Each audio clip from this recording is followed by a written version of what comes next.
خواتین و حضرات، پرائم ٹی وی پہ آپ سب کو خوش آمدید۔ آج ہمارے ساتھ موجود ہیں مایہ ناز، سابق کرکٹر، سوشل ورکر اور ایشیا کے پہلے کینسر ہاسپٹل کے بانی، پاکستان تحریک انصاف کے سربراہ جناب عمران خان صاحب۔ خان صاحب، پرائم ٹی وی پہ آپ کو خوش آمدید۔ پہلے تو بات کریں گے آپ کی بک لانچ کے حوالے سے کہ آپ کا اس دفعہ ادھر آئے ہیں۔ Pakistan a personal history seen through the eyes of ordinary Pakistanis. Tell us a little about the book. کیا بک کا آپ ہے؟ اصل میں تیمور، اس کتاب کو لکھنے کے دو مقصد تھے۔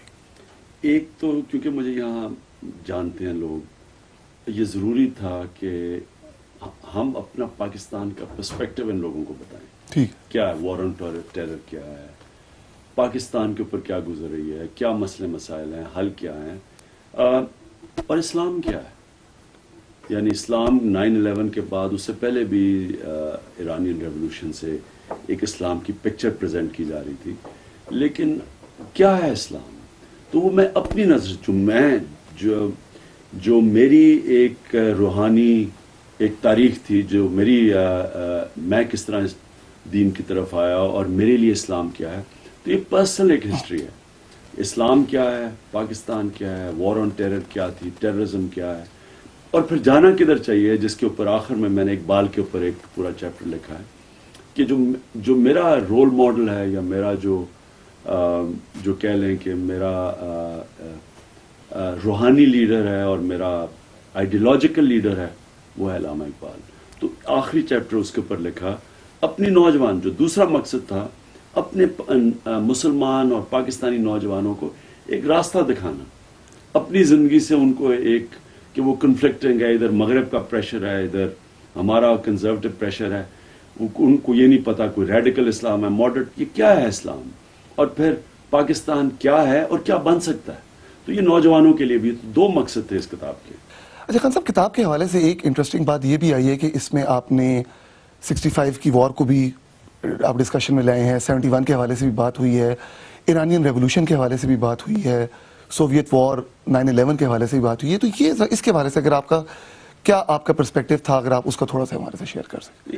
اصل میں یہ دیکھیں نا، میں پاکستان کی پہلی جنریشن تھا۔ ہمارے جو ماں باپ تھے وہ ایک غلام ہندوستان میں پیدا ہوئے تھے، ہم آزاد پاکستان میں پیدا ہوئے تھے، اور ہم نے دیکھا پاکستان کی کتنی امیدیں تھیں، اور 60s میں کتنی تیزی سے اوپر جا رہا تھا۔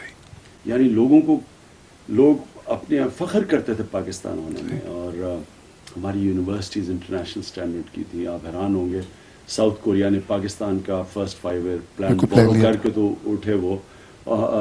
میرے ساتھ ملیشیا کے شہزادے پڑھا کرتے تھے آ کے HSN کالج میں۔ تو یعنی پاکستان ایک عظیم ملک سمجھا جاتا تھا، اور تیزی سے آگے جا رہا ہے۔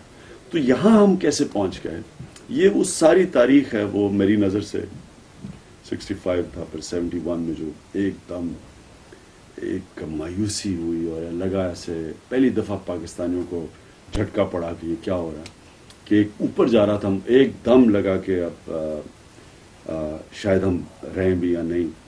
تو یہ اپنی نظر سے پھر اس کے باقی، پھر ایرانین ریولوشن کا ہمارے پہ کیا افیکٹ ہوا، پھر افغان جہاد ہوئی، پھر اس کے بعد 9/11۔ اچھا، اب بات کرتے ہیں پاکستان تحریک انصاف کی۔ پی ٹی آئی اگلے الیکشن کے لیے بڑے زور و شور سے تیاری میں بھی مصروف ہے۔ تھوڑا سا میں یہ چاہ رہا تھا کہ بلکہ ناظرین، ہماری آڈینس کی بھی خواہش تھی کہ پی ٹی آئی کے انٹرنل پارٹی سٹرکچر کے بارے میں ہمیں تھوڑی سی آپ گائیڈنس دیں، کہ جس طرح پیپلز پارٹی کے بارے میں کہا جاتا ہے کہ ایک 3 ٹیئر پارٹی ہے، لوور لیول ورکر ہے، مڈ لیول مینجمنٹ ہے، پھر ایک سینئر ہیرارکی آتی ہے۔ پی ٹی آئی کے حوالے سے ابھی بھی میں سمجھتا ہوں کہ ہماری پبلک کو اس طرح کی اویئرنیس نہیں ہے، اس کے حوالے سے اگر آپ مجھے تھوڑا سا بتا سکیں۔ لیکن باقی پارٹیز ہیں، یہ فیملی پارٹیز ہیں۔ ٹھیک ہے، ایک شریف برادران کی پارٹی، بس ایسنشلی پی ٹی آئی کا کیا ایج ہے؟ پی ٹی آئی کو وہ کون سا ایک فیکٹر ہے جو پی ٹی آئی کو باقی پولیٹیکل پارٹی سے ممتاز کرتا ہے؟ میں وہی آپ کو سمجھاؤں گا۔ شریف برادران کی ایک پارٹی، ٹھیک ہے، نواز شریف، شہباز شریف، حمزہ شریف، پھر ان کے وہ جو داماد ہیں وہ پیپلز پارٹی آپ نے سامنے دیکھ لی کہ پہلے خیر ذوالفقار علی بھٹو، پھر بے نظیر، پھر جب بے نظیر بیچاری اس کو اسیسینیٹ کیا جاتا ہے تو خامد ایک پرچہ دکھاتا ہے کہ جی میں نے تو پارٹی میرے نام کر گئی ہیں، اور 18 سال کے بیٹے کے نام کر دیے، اسے کو چیئر پرسن بنا دیا۔ تو ادھر سے آپ اندازہ لگا لیں کہ کتنی جمہوریت ہے یا ان میں کتنا یہ پارٹیز کیا ہیں, مڈل ٹیئر لوور ٹیئر کی آپ بات کر رہے ہیں, ٹیئر ایک ہی ہے, اوپر بادشاہ بیٹھے ہوئے ہیں. تحریک انصاف انشاءاللہ ہم آپ کو اس کو ایک جینوئن ڈیموکریٹک پارٹی بنا کے دکھائیں گے, جو بھی نہیں بنی. ٹھیک ہے, بنی مطلب یہ کہ جب تک جینوئن الیکشنز پارٹی میں نہیں ہوتے صحیح, تب تک پارٹی کے ادارہ نہیں بنے گی. صحیح. ابھی اگر کوئی کہتے نا جی کہ ون مین شو ہے, اگر عمران خان نہیں ہے آج تو پارٹی کو بڑا نقصان ہوگا. آپ پہ اس بارے سے یہ بھی کرٹیسزم تھا کہ جی ون مین شو ہے, لیکن یہی ون مین شو تھا ایک وقت شوکت خانم میں. لوگ کہتے تھے جی آپ کچھ ہو گیا تو شوکت خانم کا کیا بنے گا. صحیح. آج شوکت خانم ایک ادارہ بن چکا ہے. آج عمران خان اس دنیا میں ہو یا نہ ہو, وہ پیر پہ کھڑا اپنے, وہ ایک انسٹیٹیوشن ہے, ایک ادارہ خود پیسے ڈرا کرتا ہے. اسی طرح جس وقت ہم نے اپنی پارٹی میں گراس روٹ الیکشنز کروا دیے, یعنی کہ یونین کاؤنسل سے ڈسٹرکٹس پہ, ڈسٹرکٹ سے پروونس میں اور پروونس سے سینٹر میں, جب الیکشن پروسیس شروع ہو گیا تب ایک ادارہ بن جائے گا, اور تب پھر عمران خان ہو یا اس دنیا میں نہ ہو, پارٹی اپنے پیر پہ کھڑی ہو جائے گی. تو ہم اس آئیڈیل کی طرف جا رہے ہیں. ابھی تک ہم یو کے الیکشن کروانے لگے ہیں, امریکہ میں کروائے ہیں, ہم نے اسلام آباد کے الیکشن پچھلے سال کروائے تھے, بلوچستان میں کروائے ہیں, لیکن سارے پاکستان میں الیکشن ابھی ہماری وہ یونین کاؤنسل کی آرگنائزیشنز کمپلیٹ نہیں ہیں. جدھر جدھر ہیں وہاں انشاءاللہ کرواتے جائیں گے. اچھا بھی آپ نے ڈائنسٹک پالیٹکس کے حوالے سے بات کی, ہمسایہ ملک بھارت کی بات کرتے ہیں, اور جہاں یہ کہا جاتا ہے کہ جی ایک بڑی وائبرنٹ ڈیموکریسی ہے, تو اگر اسی ایسپیکٹ میں بات کریں تو وہاں بھی ایک ہی فیملی ہے جو اسی ڈائنسٹک پالیٹکس کو کنٹینیو کر رہی ہے. اس تسلسل سے آپ اس حوالے سے آپ کس طرح دیکھیں گے؟ دیکھیں, بھارت کی جو پالیٹکس ہے وہ ہمارے سے بہتر ہے, ٹھیک, لیکن وہ کوئی آئیڈیل نہیں ہے. نہیں تو انو ہزارے اتنا بڑا یہ نہ کرتا جو کرپشن کے خلاف اس نے کیا. دیکھیں, جتنی اچھی ڈیموکریسی ہوگی اتنی زیادہ اکاؤنٹیبلٹی ہوگی, اتنی کم کرپشن ہوگی. اب سوئٹزرلینڈ ہے, سویڈن ہے, یورپین ملک ہیں جو میرے خیال میں زیادہ ڈیموکریٹک ہیں برطانیہ سے اور امریکہ سے. برطانیہ کی بھی اچھی ڈیموکریسی ہے, لیکن اتنی نہیں جو اسکینڈینیوین ممالک کی ہے اور جو سوئٹزرلینڈ وغیرہ کی ہے. ادھر کا آپ کیا دیکھ رہے ہیں؟ وہاں یہ دیکھتے ہیں کہ ادھر ایسی اکاؤنٹیبلٹی ہے کہ کوئی بھی الیکشن لڑ ہی نہیں سکتا جس کے اوپر تھوڑا سا دھبا کرپشن کا پڑ جائے, اور اگر اوپر بیٹھ کے کچھ غلطی کر دے. برطانیہ میں آپ دیکھ لیں, 2-3 ہزار پہ لوگوں کو ایم پی ایس کو انہوں نے پارلیمنٹ سے اٹھا کے باہر پھینکا. یعنی کہ ایم پی ایس کی انہوں نے اکاؤنٹیبلٹی عام شہری سے زیادہ رکھی ہوئی ہے. ایک وہ کون تھا جو ٹونی بلیئر کا بڑا تکڑا وزیر تھا, اس نے صرف اپنی بیوی کے جو نوکرانی کام کر رہی تھی, وہ فارنر تھی, اس کے ویزے کو ایکسپیڈائٹ کرنے کے لیے اس کو ریزائن کرنا پڑ گیا. تو کتنی اکاؤنٹیبلٹی ہے. یہ ہے ڈیموکریسی کی خوبی. جب کرپشن آپ کے ملک میں ہوتی ہے اس کا مطلب اکاؤنٹیبلٹی نہیں ہے. تو ہندوستان میں بھی بڑی کرپشن ہے. اس لیے جتنی بہتر آپ کی ڈیموکریسی ہوگی اتنی کم کرپشن ہوگی. تو ہندوستان میں بھی یہ نہیں آپ کہہ سکتے کہ ان کی کوئی بڑی آئیڈیل ڈیموکریسی ہمارے سے بہتر ہے, لیکن وہ لیول نہیں ہے جو اصل ڈیموکریسی کو پہنچنا چاہیے. میرے خیال میں پاکستان میں ہندوستان سے بہت زیادہ پوٹینشیل ہے ڈیموکریسی کا جنم لینے کا, خوشحالی کا. خان صاحب, پاکستان تحریک انصاف کے حوالے سے ہی بات چل رہی ہے. اس پلیٹ فارم پہ میں چاہوں گا کہ آپ کچھ ہمیں تحریک انصاف کی اور جو کی فگرز ہیں ان کے حوالے سے بھی اگر ہمیں تھوڑا سا ان کا بیک گراؤنڈ بتا سکیں, کون ہے, ان کا کیا ان کا پولیٹیکل بیک گراؤنڈ کیا ہے, اور ابھی تک ان کی کیا کنٹریبیوشن ہے. دیکھیں, اس طرح سمجھے نا کہ 2 قسم کے پالیٹیشینز آتے ہیں. ایک آتے ہیں جو کریئر پالیٹیشین, جو صرف پالیٹکس میں مال بنانے آتے ہیں, یا پالیٹکس کی وجہ سے روزی کمانے آتے ہیں, جن کو کریئر پالیٹیشین کہتے ہیں. آپ صرف دیکھ لیں پاکستان کی پالیٹکس کے بڑے بڑے نام, کتنے انہوں میں سے ہیں جو پالیٹکس میں آنے سے پہلے ان کے اثاثے کتنے تھے, اور پالیٹکس اور اقتدار کے بعد کدھر چلے گئے. 1 سے 22 فیکٹریاں بن گئی کسی کی, ایک چھوٹے سے سنیما سے کوئی اربوں پتی بن گیا. تو یہ سارے جو لوگ تھے یہ کیسے بنے ہیں؟ یہ پالیٹکس نے بنائے ان کو. تو ان کی پالیٹکس ضرورت ہے, پالیٹکس سے بغیر یہ کچھ نہیں ہے. پاکستان میں آپ کو وہ لوگ چاہیے جن کو پالیٹکس کی ضرورت نہیں, یعنی جن اپنے پیر پہ کھڑے ہیں, جنہوں نے پروفیشن میں کوئی کام کیا ہے دنیا میں, بزنس, کوئی لائر ہے, کوئی مثلا ایک ہمارے ڈاکٹر الوی ڈینٹسٹ ہیں, ورلڈ ڈینٹسٹ ایسوسی ایشن پہ ہیں, نجیب ہارون ہے, کوئی ٹاپ بلڈر ہے, پاکستان کے ٹاپ بلڈرز میں سے کنسٹرکشن کمپنی ہے. احسن رشید ہیں, ایک کمپنی چلاتے تھے جس کا ٹرن اوور, جو پاکستان زیادہ تیل خریدتی تھی, جس کے ایم ڈی تھے. حامد خان ہیں, جو کہ پاکستان کے ٹاپ لائر ہیں، ان کو کوئی ضرورت نہیں ہے پالیٹکس کی. ٹھیک. اسی طرح ہمارے پاس کئیوں کے میں آپ کو نام لے سکتا ہوں، لیکن پی ٹی آئی کی جو کور ہے ان لوگوں کی ہے. ہمارے ڈاکٹر یاسمین راشد ہیں جو پی ایم اے کی ہمیشہ الیکشن جیتتی تھی. تو یعنی سارے وہ لوگ ہیں جو آج اس لیے آئے ہیں ایک جذبے کی وجہ سے، اس لیے نہیں آئے کہ مال بنا نہیں تو وہ اور کسی کے پاس چلے جاتے. آپ کو ان لوگوں کی ضرورت ہے، اس ٹیم کی ضرورت ہے. وہ ٹیم جس میں ایمانداری اور کوئی نظریہ ہو. جو 15 سال اپوزیشن میں پارٹی رہ گئی ہے اور جس کے ٹاپ ٹیئر رہ گیا ہے، اس کا مطلب ان کا نظریہ بھی پروو ہو گیا ہے اور وقت کا ٹائم جو وقت کا جو ٹیسٹ ہے وہ پاس کر چکے ہیں. تو ان کی ایمانداری بھی ہے اور ان کا نظریہ بھی ہے. یہ ٹیم ہے تحریک انصاف کی جو کسی پارٹی کے پاس نہیں ہے. اب آپ کے سامنے ہے، جیسے نواز شریف گیا تقریباً ساری کی ساری نون لیگ بن گئی کاف لیگ، اور پھر وہ بھاگے واپس آئے. یہ تو اقتدار کی پالیٹکس ہے، یہ تو پہاڑ پالیٹکس ہے. پیپلز پارٹی میں آپ نے دیکھ لیا کوئی جب پھر واپس چلے جاتے ہیں. تو وہ لوگ ہیں. اور جو اب پیپلز پارٹی ہے وہ پہلے تھی نہیں، سارے کہیں اور سے چنا کے آصف زرداری کے دوست آگے اوپر بیٹھ کے. تو یہ پولیٹیکل پارٹیز نہیں ہیں، یہ وہ لوگ ہیں جو کہ سیاست کو استعمال کرتے ہیں ذات کے لیے. تحریک انصاف وہ پارٹی ہے جو 15 سال اپوزیشن میں رہی ہے، جس کے اندر وہ لوگ ہیں جو کہ انشاءاللہ آ کے تو ایک نظریاتی طور پہ پالیٹکس میں آئے ہیں. یہی ملک کے مسئلے حل کر سکتے ہیں.